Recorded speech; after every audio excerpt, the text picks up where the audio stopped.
नमस्कार 99 न्यूज़ के इस खास कार्यक्रम में आपका बहुत बहुत स्वागत है। मैं हूं तबरेज़ अनवर और आज हम जिन्हें लेकर के आपके सामने आए हैं उन्हें किन्हीं परिचय के मोहताज नहीं है। हमारे साथ हैं धनबाद के बहुत बड़े समाज सेवक विजय झा। तो बहुत बहुत स्वागत है हमारे 99 न्यूज़ के इस खास कार्यक्रम में। धन्यवाद तवरेज जी। पहला सवाल तो यही होगा कि आप जब अपनी बातों को रखते हैं तो बहुत ही एग्रेसिव तरीके से रखते हैं, चाहे वो किसी के साथ क्यों ना हो, चाहे वो जेएमएम हो, बीजेपी हो, कांग्रेस हो। अपनी बातों को रखने के लिए आप किसी शब्दों का इस्तेमाल नहीं करते हैं, सीधे जिस तरह से आपके जहन में आता है वो इल्ज़ाम लगा देते हैं या कुछ भी अपनी बातों को रखते हैं। ऐसा हमने कई बार इंटरव्यू में देखा है और हमारे न्यूज़ चैनल में भी इस तरह का चला है। बिल्कुल सही कह रहे हैं आप, ऐसा ही है। मैं हमेशा सत्य और न्याय की लड़ाई लड़ता हूँ, इसलिए सत्य और न्याय की लड़ाई जब आप लड़ेंगे तो हो सकता है ये बातें बहुत लोगों के खिलाफ जाएगी, लेकिन ये आप यदि सत्य पर अडिग हैं तो उन बातों का सहारा आपको लेना होगा, जिसके कारण खुदीराम बोस जैसे लोग, चंद्रशेखर आज़ाद और भगत सिंह जैसे लोगों ने फांसी को चूम लिया। वह भी चाहते तो कैरियर को चुन सकते थे, लेकिन कैरियर को नहीं चुना, उन्होंने देश की आज़ादी को चुना।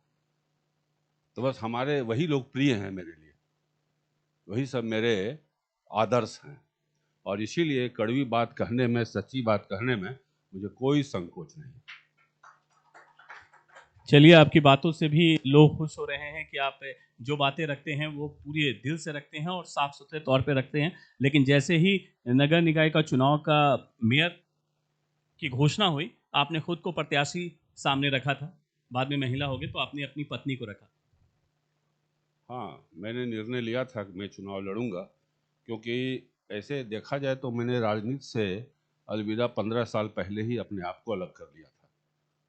लेकिन फिर ऐसी परिस्थिति बनी, कुछ ऐसा माहौल है धनबाद का, चाहे भ्रष्टाचार का जिक्र हो, चाहे गुंडाइज्म का जिक्र हो, चाहे माफियाइज्म का जिक्र हो, धनबाद के अखबारों में सुर्खियां होती है, यहाँ के समाचारों में सुर्खियां होती है, जिसके कारण यहाँ की विधि व्यवस्था की चर्चा होती है। लेकिन हमको लगता है जितना मुखर होना चाहिए, चाहे सत्ता हो या विपक्ष हो, इन विषयों पर मुखर नहीं रहता है, तब मुझे ये बीड़ा उठाना पड़ा और मैंने निर्णय लिया कि हाँ, मैं चुनाव लड़ूंगा। क्योंकि कुछ लोगों का दावा था कि जिला परिषद के चेयरमैन को मैंने जेब में रख लिया पैसे के बदौलत। इस गुरूर को भी तोड़ना था, इस घमंड को भी तोड़ना था, और इसीलिए मैंने निर्णय लिया कि मैं ये चुनाव लड़ूंगा और गुरूर तोड़ूंगा। और मैं जानता हूँ कि पिछले 5 दशक से धनबाद की जनता जो मुझे बेहतर तरीके से जानती है, वो मेरे साथ खड़ी होगी, यह मेरा पूरा भरोसा था। आपको क्या लगता है धनबाद में जो सबसे बड़ी कमी है, भ्रष्टाचार हो चाहे किसी तरह की भी चीजें हैं, वो क्या है और उसमें क्या सुधार लाने की जरूरत है ताकि धनबाद और बेहतर हो सके? विजन की कमी है। जो विजन होना चाहिए सत्ता या विपक्ष के पास, वह विजन नहीं। और यही कारण है कि विधि व्यवस्था की समस्या पैदा होती है, लेकिन जो यहाँ से हुंकार होनी चाहिए वो हुंकार नहीं होती है। जिनको हुंकार लगाना चाहिए वो खामोश रह जाते हैं। अभी अभी पिछले दिनों धनबाद जिला परिषद के तमाम संयोजक ने प्रेस कॉन्फ्रेंस करके कहा कि 32% कट मनी हमको देना पड़ता है। एक आवाज यदि है, किसी ने प्रतिकार किया हो तो बता दीजिए, किसी ने खंडन किया तो बता दीजिए कि नहीं, गलत समाचार है ये। सत्ता में बैठे लोग, विपक्ष में बैठे लोग, व्यवस्था में बैठे लोग, सरकार में बैठे लोग सब खामोश रह गए। यही कह देते कि संवेदक गलत बोल रहे हैं, यही कह देते, वह भी कहने का साहस नहीं जुटा पाए। इसका मतलब संवेदक सही था। 32% जब कमीशन होगा तो 68% में आप कैसा विकास चाहते हैं? कौन सा विकास का आईना दिखा रहे हैं आप? 68% में 32% जब कमीशन है, कट मनी है, 10-15% यदि ठेकेदार के मार्जिन है, तब 100% में 50% काम हो रहा है। यही कारण है कि पेपर बिकता है और उलट जाता है, कलट जाता है, बिखर जाता है। क्या लगता है कि आप अगर मेयर के पद पर आ जाते हैं तो इस तरह की जो चीजें हैं उस पर अंकुश लगाई जा सकती है या इसी तरह से चलता मैंने रहेगा? पहले ही कहा है, आज फिर कह रहा हूं, कट मनी को इतिहास बना दूंगा। कट मनी इतिहास हो जाएगा धनबाद नगर निगम में। और जो मुझे 50 वर्ष से जानते हैं उनको भरोसा है, उन लोगों को, कि हाँ, विजय झा कर सकते हैं, और मैं करके दिखा दूंगा। देखिए, ये सिर्फ हम धनबाद की बात ही नहीं कर सकते हैं, पूरे झारखंड की बात कर सकते हैं कि इस तरह की नीति होगी। लेकिन और जब दूसरे शहर में आप जाते हैं, चाहे वो आप रांची चले जाए, चाहे किसी भी शहर में चले जाए, धनबाद से जो प्रोग्रेस किया है वो ज़्यादा है अगर आप किसी भी शहर में जाते हैं। लेकिन धनबाद का जो प्रोग्रेस है, चाहे वो ओवरब्रिज हो, चाहे एयरपोर्ट हो, चाहे एम्स हो, किसी तरह की चीज़ यहाँ पर नहीं हो पाई है। इसका क्या कारण है कि क्या सिर्फ धनबाद में ही भ्रष्टाचार है? ऐसा है, जिस ओवर ब्रिज की आपने बात की, अंततः मैंने पीआईएल किया। जब रिपोर्टिंग आने लगी, 50 वर्ष हो गए, 70 में उस पुल का उद्घाटन हुआ, 50 वर्ष हो गए, एक बड़ा रिपेयरिंग नहीं हुआ, तब अंततः मैंने पीआईएल किया। और राम पुनीत चौधरी एडवोकेट, हम दोनों पिटिशनर बने, पीआईएल किए। इसके बाद आपने देखा कि देश के बड़े बड़े संस्थानों को दिया गया, 4 दिन पुल बंद रहा, उस पर भार देकर के आकलन हुआ, और उसके बाद क्या रिपोर्ट आया कि रिपेयरिंग कितना भी कर लेंगे, इसकी आयु मात्र 25 वर्ष है। ये मैं नहीं कह रहा, जिनको दिया गया था सर्वेक्षण उनका रिपोर्ट बता रहा है। और अंततः हम लोगों ने पीआईएल पर दबाव दबाया। अभी 15 दिन पहले 23 करोड़ 84 लाख रुपया उस पुल के लिए सैंक्शन हुआ, उसके लिए पीआईएल का सहारा लेना पड़ा। कहाँ गई सारी व्यवस्था? पीआईएल क्यों? हर बात पर पीआईएल क्यों? कोयला चोरी प्रचुर मात्रा में हो रहा है, सब जान रहा है, अंततः विजय झा को पीआईएल करना पड़ा, तब बाकी लोगों के कुछ कुछ बयान आए। हर बात पर पीआईएल। कहाँ जाएगा आम आदमी? कितना पीआईएल करेगा आम आदमी? क्यों करेगा पीआईएल विजय झा? कहाँ गए जिम्मेवारी पद पर बैठे हुए लोग? वो क्यों नहीं करेंगे? वो क्यों नहीं अगला कदम उठाएंगे अपना? पीआईएल का सहारा क्यों? पीआईएल के भरोसे क्यों? हर बात में कोर्ट हस्तक्षेप करे। आज कल तो पटना उच्च न्यायालय के न्यायाधीश ने कह दिया कि और क्रिमिनल को वोट दीजिए। ये वीडियो है मेरे पास। कल के एक मामले में पटना उच्च न्यायालय के न्यायाधीश जस्टिस संदीप कुमार ने कहा खुली अदालत में कि और क्रिमिनल को वोट दीजिए आप लोग। क्या हो रहा है? कहाँ चला गया? अब यदि न्यायालय पर भी भरोसा उड़ जाएगा, कहाँ जाएंगे आप? देखिए, जनता तो सरकारें बदलती रहती है, लेकिन स्थिति उनके लिए नहीं बदलती है। चाहे वो बीजेपी हो, जेएमएम हो, कांग्रेस हो, आखिर उन्हीं में से तो हमें चुनना है। तो जनता कैसे ये यकीन करे कि हम जिन्हें वोट दे रहे हैं आने वाले समय में हमारे धनबाद के लिए कुछ ये बेहतर कर पाए? अफसोस इसी बात का है, जनता वोट तो देती है, लेकिन हमारे कैसे कैसे लोग पहले राजनीति में अगुवा हुआ करते थे। डॉक्टर राजेंद्र प्रसाद जैसे लोग, जिनके पास अब डेलीगेशन गया एक, तो उनकी अचकन हट गई, तो बंडी फटे हुए थे। भीष्म नारायण सिंह राज्यपाल, उन्होंने कहा राउर बंडी फट गई बा। तो जानते हैं राष्ट्रपति महोदय ने क्या कहा कि सूत काते के टाइम नेखे मिला था।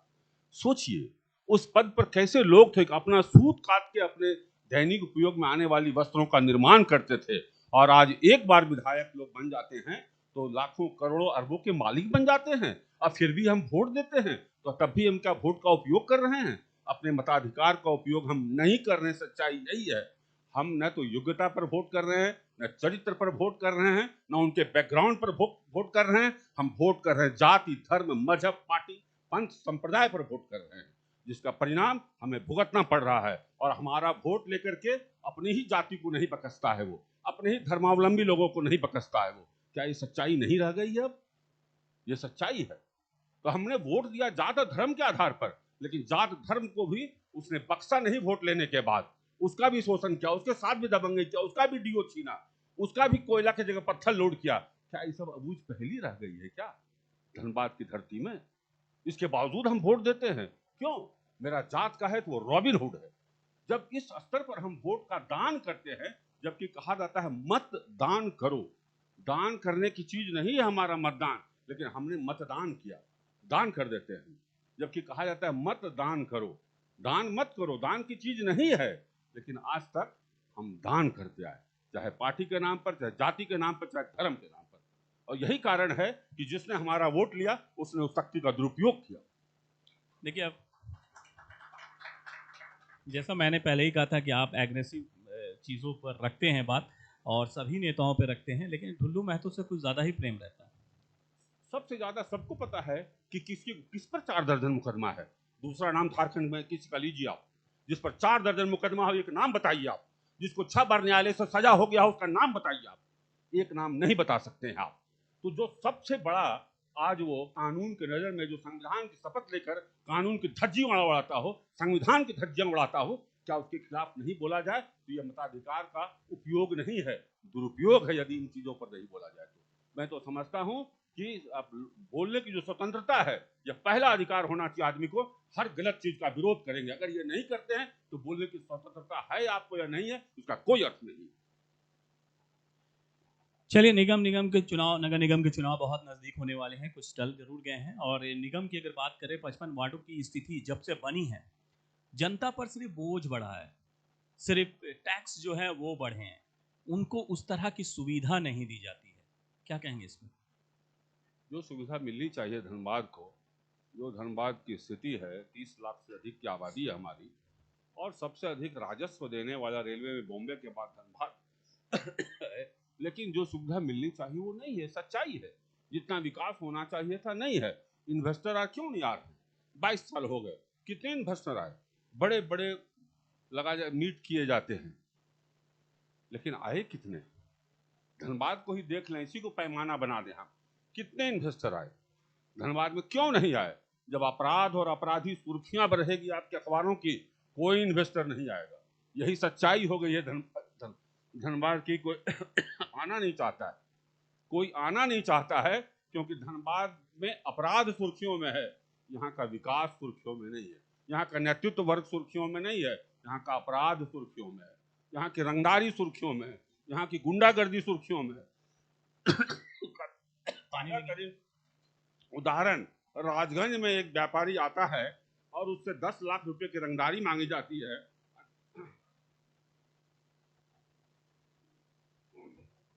नहीं देने पर उसके बाउंड्री वाल गिरा दिए जाते हैं। राजगंज थाना पीएस केस नंबर 12-15/22 जाके देख लें आप, कौन लोग एक्यूज हैं वो भी देख लें। आज तक न्यायालय ने बेल भी नहीं दिया, तब भी शान से घूम रहे हैं। तो इसलिए तो कहा कि संविधान दिवस मनाना ही पर्याप्त नहीं है। अभी अभी हमने 26 नवंबर को संविधान दिवस मनाया है। इस बात की चिंता होनी चाहिए समाज को कि जो लोग संविधान का शपथ लेते हैं वही यदि संविधान की धज्जियां उड़ाएंगे तब क्या होगा संविधान का? आम आदमी को दोष कैसे देंगे आप? आम आदमी तो शपथ नहीं लिया है, संविधान देश का लागू होता है, इसलिए हम संविधान से बंधे हुए लेकिन जिसने संविधान की रक्षा की शपथ ली है उस पर यदि 4 दर्जन मुकदमे हो और बार बार न्यायालय सजा देता हो, तब किस संविधान की रक्षा कर रहे हैं ये लोग? ऐसे लोग, तो मैं ऐसे तमाम लोगों को जागरूक करना चाहता हूँ। चलिए, ये तो सारी बातें हो गई जिन्होंने काम नहीं किया, कोई भी आए। अब अगर विजय झा पॉलिटिक्स में आते हैं और नगर निगम के मेयर या उनकी पत्नी मेयर बनती हैं, तो क्या बदलाव जनता को देखने को मिलेगी? ये चीजें आप जरूर बताएं। पहली बात तो राजनीति का सवाल नहीं है नगर निगम का चुनाव, इसलिए कि यह गैर दलीय चुनाव है। एक एक राजनीतिक दल से 5-5 लोग खड़े हैं, इसलिए दलीय चुनाव नहीं है, इसलिए राजनीति में आना इसको आप नहीं कर सकते। हाँ, एक चुनौती जरूर हम लेने के लिए तैयार हैं। ये चुनौती लेने के लिए हम जरूर तैयार हैं। हम दिखाना चाहते हैं कि अगर योग्य व्यक्ति योग्य पद पर आता है, एक व्यक्ति बदल सकता है। मैं उदाहरण देना चाहता हूँ, याद कीजिए आप 1996, 98, 2000 का दौर, जमशेदपुर की क्या स्थिति थी? जमशेदपुर की एक आदमी आईपीएस अजय कुमार ने जमशेदपुर की पूरी स्थिति को बदल दिया था, और वहां के गुंडे की हिम्मत नहीं हुई कि धरना दे। उनको धरना भी पटना में जाके देना पड़ा था, जो त्राही त्राही कर रहे थे। एक आदमी की तस्वीर बदल सकता है, विजन होना चाहिए, संकल्प शक्ति होनी चाहिए, और किसी से भय और डर नहीं, और सीधा संविधान पर के प्रति संकल्पित होना चाहिए, वो कर सकता है। चलिए, हमारे कुछ दर्शक भी हैं जो आपसे सवाल करना चाहते हैं। जी, पूछिए। जैसा कि अभी आपने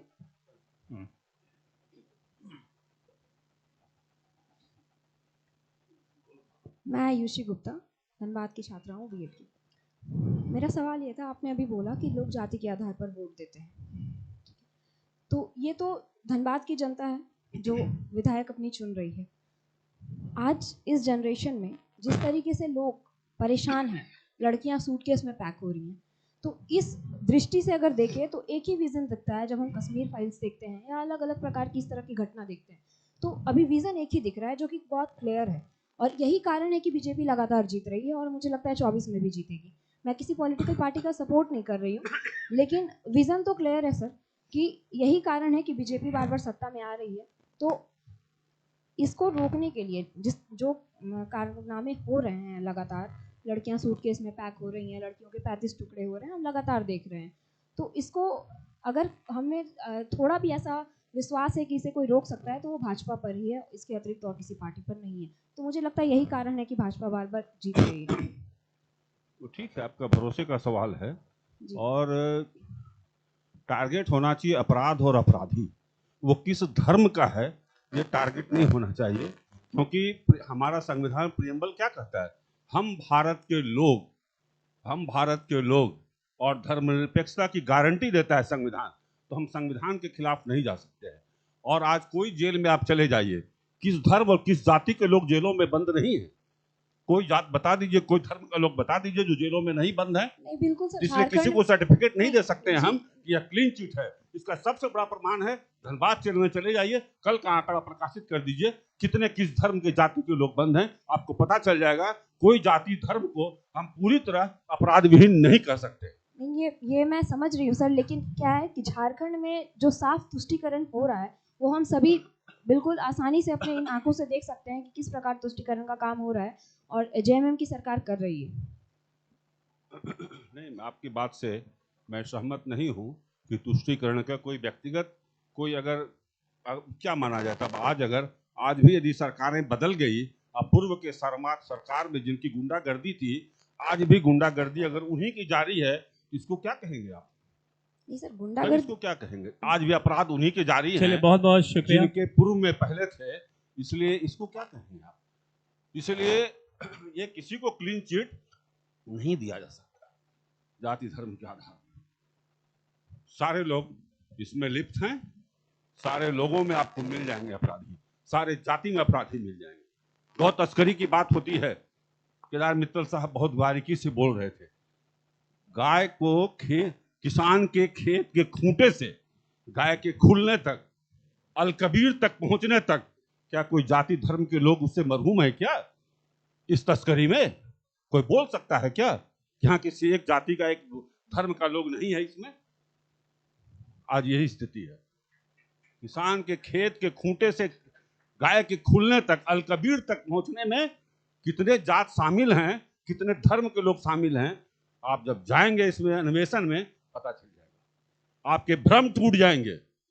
अलकबीर पता है, पता कर लीजिए किसका है, नाम पर मत जाइए अलकबीर।